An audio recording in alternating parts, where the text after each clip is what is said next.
Bismillahirrahmanirrahim. Assalamualaikum warahmatullahi wabarakatuh. Nama saya Nur Najihah binti Muhammad Khair, merupakan pelajar tahun akhir Fakulti Pengajian Islam, Pengajian Arab dan Tamadun Islam. Hari ini saya akan membentangkan kata kerja saya yang bertemakan kebitaraan tokoh dalam tamadun Islam. Dan tajuk kata kerja saya ialah biografi Salahuddin Al-Ayyubi sebelum penubuhan Kerajaan Ayyubiyah. Dalam pembentangan ini akan ada latar belakang kajian, penyataan masalah, objektif kajian, metodologi kajian, dapatan kajian dan kesimpulan. Latar belakang kajian. Salahuddin Al-Ayyubi merupakan tokoh unggul dalam sejarah Islam dan nama Salahuddin Al-Ayyubi ini sering disebut-sebut sebagai panglima perang yang hebat. Dan sejarawan juga membuktikan bahawa Salahuddin Al-Ayyubi ini merupakan panglima perang yang berjaya menawan semula kota Baitul Maqdis dari tentera Salib. Dan secara tidak langsung, banyak penulisan ataupun kajian yang telah dilakukan berkaitan sejarah biografi dan kehidupan Salahuddin Al-Ayyubi. Penubuhan kerajaan Ayyubiyah di Mesir ini merupakan salah sebuah kunci kejayaan buat Salahuddin Al-Ayyubi dalam misi ketenteraan semasa Perang Salib Ketiga. Dan sejarawan juga mencatat kejayaan Salahuddin Al-Ayyubi dalam kempen ketenteraan Perang Salib Ketiga adalah disebabkan pengalaman dan juga kemampuan Salahuddin Al-Ayyubi yang meneliti secara kritis berkaitan isu politik dan pentadbiran negara. Seterusnya, pernyataan masalah. Menurut Nur Safwan 2011 dalam kajiannya yang berjudul Sejarah Ketenteraan Darat dan Laut pada zaman Salahuddin Al-Ayyubi telah menyatakan bahawa Salahuddin Al-Ayyubi berjaya mengumpul kekuatan umat Islam yang sebelumnya bercerai-berai dan mengundang pencerobohan musuh. Di bawah kepimpinan Salahuddin Al-Ayyubi, ketenteraan Islam telah mencapai satu tahap yang amat membanggakan bagi umat Islam dan kekuatan umat Islam ini amat digeruni oleh pihak tentera Salib. Wilayah Islam yang dipimpin oleh Salahuddin Al-Ayyubi amat luas dan bersatu padu. Wilayah yang besar ini mampu dan mempunyai kekuatan ketenteraan yang cukup untuk mempertahankan wilayah Islam daripada dijajah dan diganggu-gugat oleh pihak musuh. Seterusnya, objektif kajian. 3 objektif kajian yang saya bawakan di dalam kertas kerja ini, iaitu yang pertama, meneliti naratif sejarawan mengenai latar belakang kehidupan Salahuddin Al-Ayyubi.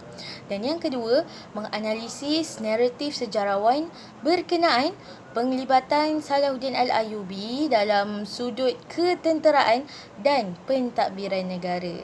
Dan yang terakhir iaitu objektif kajian yang ketiga adalah mengkaji naratif sejarawan berkenaan penubuhan Kerajaan Ayyubiyah.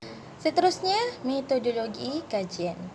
Secara keseluruhan, kajian ini akan menjalankan kaedah kualitatif dan dalam metodologi kajian ini akan memfokuskan kepada 3 perkara iaitu reka bentuk kajian dan pengumpulan data, seterusnya penganalisian data.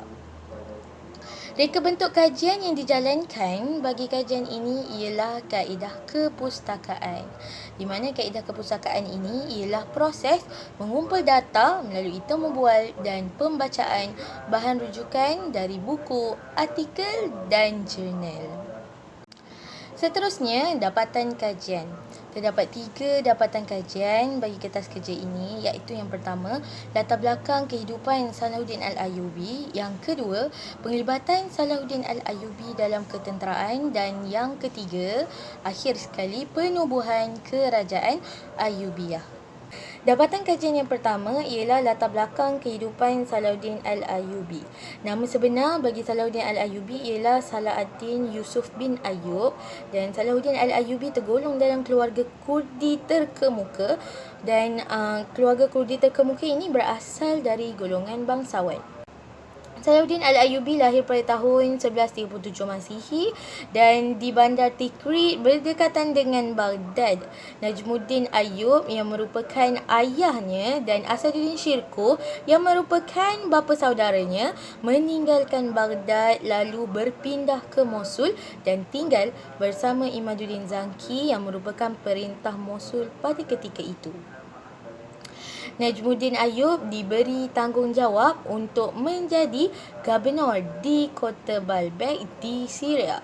Dan Salahuddin Al-Ayyubi menghabiskan zaman kanak-kanaknya yang penuh dengan keilmuan bersama dengan bapanya Najmuddin Ayyub dan juga bapa saudaranya Asaduddin Shirkuh di kota Baalbek. Mengikut ayahnya, menjalani kehidupan di Baalbek Syria sehingga menjadi panglima perang yang cerdas dan hebat. Pada tahun berikutnya, Najmuddin Ayyub dilantik oleh Nuruddin Zanki untuk membantu beliau dalam memerintah Damsyik Syria. Salahuddin Al-Ayyubi juga banyak menyertai perang yang dipimpin oleh bapa saudaranya Asaduddin Shirkuh. Dapatan kajian yang kedua ialah penglibatan Salahuddin Al-Ayyubi dalam ketenteraan. Sepanjang kehidupan Salahuddin Al-Ayyubi di Syria, Salahuddin Al-Ayyubi mengasah kebolehannya dalam pelbagai bidang ketenteraan sehingga beliau mahir dalam menunggang haiwan, merejam lembing, berburu dan juga seni ketenteraan yang lain. Dan hal ini disebabkan persekitaran hidup Salahuddin Al-Ayyubi yang pelbagai ragam. Ini menjadikan Salahuddin Al-Ayyubi seorang yang cemerlang dalam bidang ketenteraan. Hasilnya, Salahuddin Al-Ayyubi memperoleh pengalaman dan mempunyai kemampuan dalam memimpin tentera serta bijak dalam menyelesaikan strategi dalam peperangan. Selain itu, Salahuddin Al-Ayyubi juga mempunyai ciri-ciri asas untuk menjadi seorang pejuang yang hebat melalui bakat yang diperolehi, kecerdasan, keturunan, persekitaran, latihan dan juga pendidikan. Salahuddin Al-Ayyubi mempelajari ilmu politik dan pengurusan negara melalui Nuruddin Zanki dan pernah menjawat jawatan sebagai Ketua Polis Negara semasa di bawah pemerintahan Nuruddin Zanki. Di Damsyik Syria, Salahuddin Al-Ayyubi berusaha untuk memahami dan memandang serius permasalahan politik dan peperangan yang terjadi antara tentera salib dan juga umat Islam.